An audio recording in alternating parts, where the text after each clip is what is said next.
Paola. Recuerden que están invitados en cualquier momento a encender su camarita, ir comentándonos en el transcurso de la lectura cualquier apreciación o experiencia que quieran también que la sala pueda aprender de ello. Pueden ponerlo en el chat o en cualquier momento encender también su micrófono, levantar la manito y seguir compartiendo. Bien, chicos, vamos a comenzar con la página 57. Buenos días, señora Alicia. Ok. De manera que los dos anfitriones y sus distinguidos invitados probaron los habituales 7 u 8 platos. Hubo poca conversación y versara sobre lo que versase fue parca y discreta. Aunque algunos de los banqueros y agentes de bolsa habían visto antes a Schwab, cuya carrera había florecido en los bancos de Monongahela, ninguno lo conocía bien. Pero antes de que la velada acabara, ellos y Money Master Morgan quedarían admirados y un bebé de $1.000 millones, la United States Steel Corporation, nacería allí. Quizás sería una lástima para la historia que no se haya hecho ninguna grabación del discurso de Charlie Schwab en aquella cena. Sin embargo, tal vez se tratara de un discurso casero, con incorrecciones gramaticales, pues los perfeccionismos del lenguaje nunca le interesaron a Schwab, lleno de refranes y compaginado con ingenio. Pero aparte de eso, hubo una fuerza y un efecto impresionantes sobre los $5.000 millones de capital estimado que los comensales representaban. Cuando terminó y la reunión vibraba todavía con sus palabras, aunque Schwab había hablado durante 90 minutos, Morgan condujo al orador a una ventana apartada donde, balanceando las piernas en un alto e incómodo asiento, hablaron durante 1 hora más. La magia de la personalidad de Schwab se había puesto en acción con toda su potencia, pero lo más importante y perdurable fue el programa detallado y explícito que presentó para el engrandecimiento del acero. Muchos otros hombres habían tratado de interesar a Morgan en montar juntos un trozo del acero imitando los patrones de las empresas de galletas, cables y flejes, azúcar, goma, whisky, aceite o goma de mascar. John Gates, el apostador, lo había urgido a hacerlo, pero Morgan no había confiado en él. Los hermanos Moore, Bill y Jean, mayoristas de Chicago que habían fusionado una fosforera y una corporación de galletitas, habían tratado de convencerlo, fracasando en su intento. Elbert Gary, el sacrosanto abogado del Estado, quiso atraerlo a su terreno, mas no llegó a ser lo bastante grande como para impresionarlo. Hasta que la elocuencia de Schwab elevó a J. P. Morgan a las alturas desde donde pudo visualizar los sólidos resultados del proyecto financiero más atrevido que se hubiera concebido nunca. La idea era considerada un delirante sueño de especuladores ingenuos. El magnetismo financiero que hace una generación empezó a atraer a miles de compañías pequeñas y a veces ineficazmente dirigidas a combinaciones más grandes y competitivas, se ha vuelto operativo en el mundo del acero gracias a los artilugios de aquel jovial pirata de negocios, John Gates. Este había formado ya la American Steel and Wire Company con una cadena de pequeñas empresas y junto con Morgan había creado la Federal Steel Company.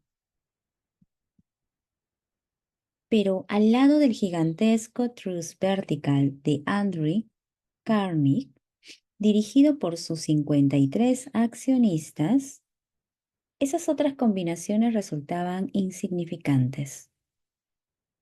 Podía combinarse como mejor les pareciese, pero ni todas las juntas harían mella en la organización de Carney y Morgan lo sabía. El viejo escocés excéntrico también lo sabía. Desde las majestuosas alturas de Esquivo Cales había visto, primero divertido y luego con resentimiento, los intentos de las pequeñas compañías de Morgan entremetiéndose en sus negocios. Cuando esos intentos se tornaron demasiado importantes, el mal genio de Carnegie se convirtió en ira y en deseos de venganza. Decidió duplicar cada fábrica suya por cada una que sus rivales poseyeran. Hasta entonces, no había tenido interés en cables, tubos, flejes ni planchas. En cambio, se contentaba con venderle el acero en bruto a esas compañías y las dejaba que trabajaran en la especialización que quisieran. Ahora, con Schwartz como jefe y lugarteniente capaz, planeaba arrinconar a sus enemigos contra la pared. Así fue como Morgan vio la solución a su problema de combinaciones en el discurso de Charles Schwab. Un trust sin Carnegie, el gigante, no sería ningún trust, sino un pastel de ciruelas sin ciruelas. El discurso de Schwab de aquella noche del 12 de diciembre de 1900 aportó la sugerencia, que no la solicitó, de que el vasto imperio Carnier podía llegar a estar bajo la sombra de Morgan. Habló del futuro mundial del acero, de reorganización en aras de la eficiencia, de especialización, de deshacerse de compañías improductivas, de la concentración del esfuerzo en las propiedades florecientes, de ahorros en el tráfico de mineral bruto, de ahorros en los departamentos directivos y administrativos, de captar mercados extranjeros. Más que todo eso, les dijo a los bucaneros que había entre ellos donde estaban los errores de su piratería habitual. Sus propósitos, suponía él, habían sido crear monopolios, aumentar los precios y pagarse a sí mismos dividendos exagerados más allá de todo privilegio. Con su estilo campechano, Schwab condenó ese sistema. La estrechez de miras de semejante política, dijo a su auditorio, residía en el hecho de que restringía el mercado en un momento en que todo pugnaba por la expansión. Abaratando el coste del acero, explicó, se crearía un mercado expansivo. Se idearían más usos para el acero y se captaría una parte considerable del mundo de la industria. En realidad, aunque él no lo supiese, Schwab era un apóstol de la moderna producción masiva. Así acabó la cena en el University Club. Morgan se fue a su casa para pensar en las predicciones del progreso de Schwab. Schwab regresó a Pittsburgh a dirigir el negocio siderúrgico para Guy Andra Carney, mientras Gary y todos los demás volvían a sus teletipos para especular anticipándose al próximo movimiento. No tardó mucho en suceder.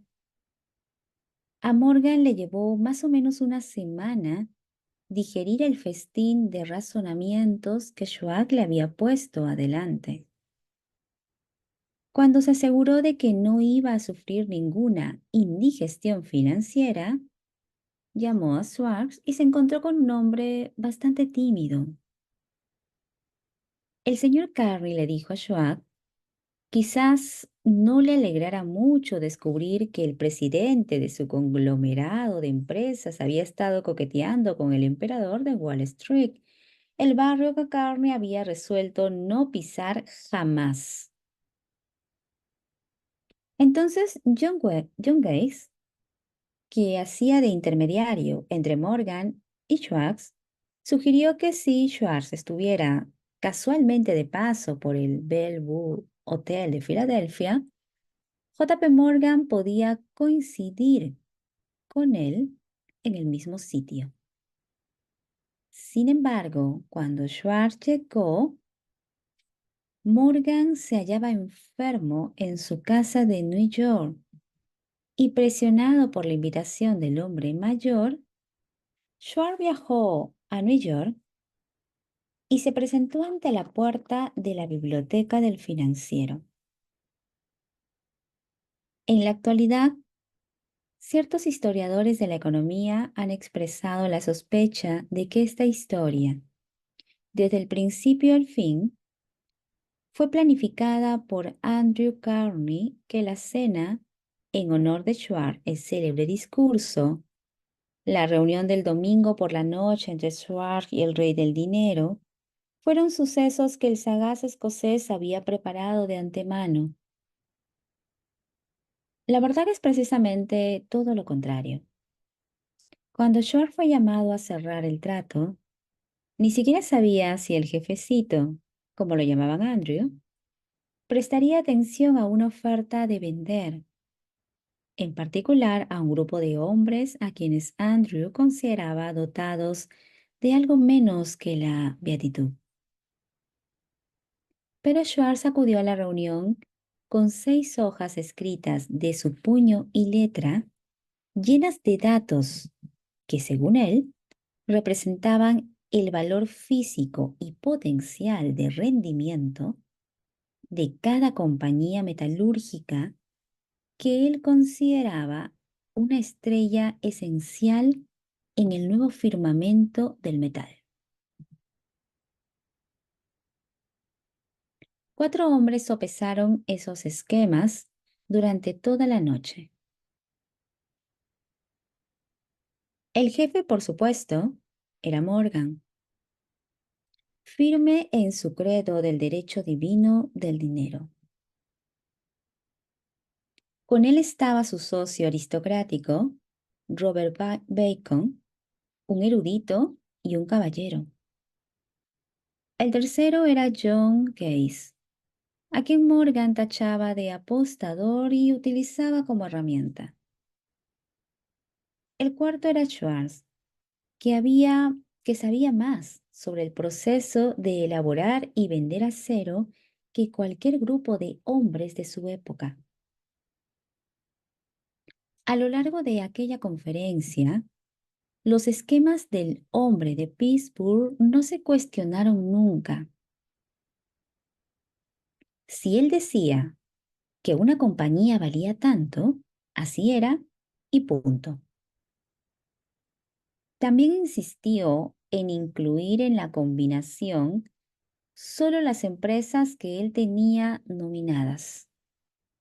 Había concebido una corporación sin dobleces, donde ni siquiera quedara lugar para satisfacer la codicia de amigos que deseaban descargar sus compañías sobre los anchos hombros de Morgan.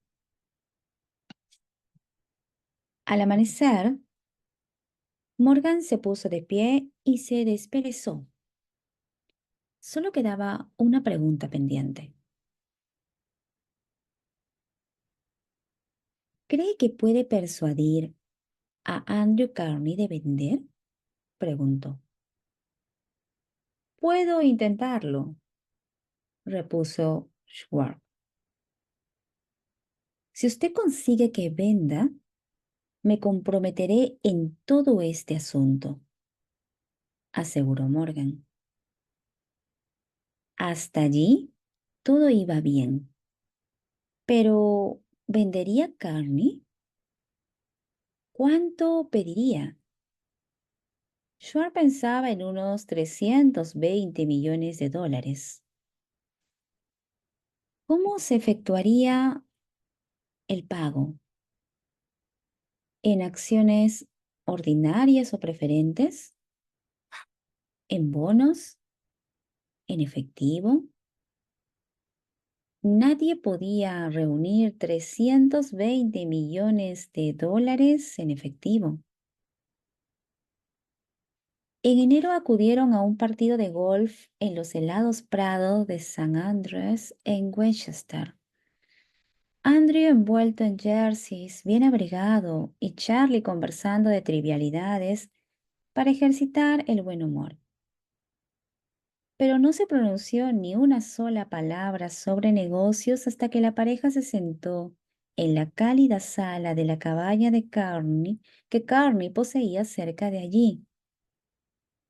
Entonces, con el mismo poder de convicción con que había hipnotizado a 80 millonarios en el University Club, Schwartz dejó caer rutilantes promesas de retiro y comodidad, que los innumerables millones que satisfarían los caprichos sociales del viejo escocés. Carney estuvo de acuerdo. Escribió algo en un trozo de papel y dijo, muy bien, venderemos a ese precio.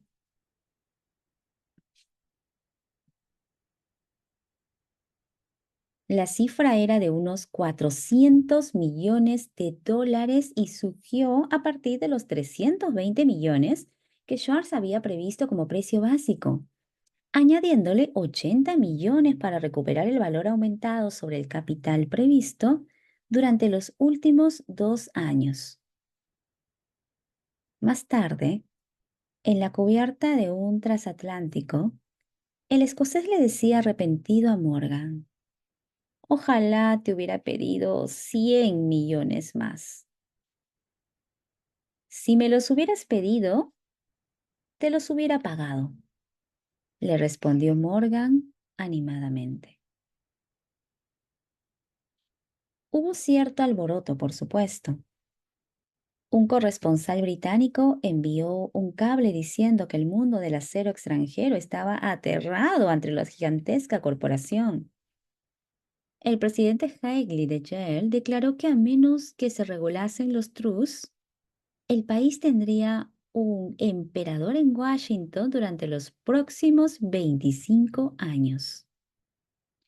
Pero ese hábil agente de bolsa que Kane era, se aplicó a su trabajo de impulsar tan vigorosamente las nuevas acciones hacia el público que todo el exceso de liquidez, estimado por algunos en cerca de 600 millones de dólares, fue absorbido en un abrir y cerrar de ojos. De manera que Carney obtuvo sus millones. El sindicato de Morgan consiguió 62 millones por todos sus problemas y todos los muchachos, desde Gay a Gary, también ganaron sus millones. Y hasta aquí vamos a quedarnos en la parte de la lectura donde nos está contando el autor cómo hizo Charles Schwartz esta negociación. Él era un magnate de la industria del acero y cómo pudo negociar con grandes, no, con los más grandes millonarios de ese entonces, obteniendo finalmente lo que él había estimado.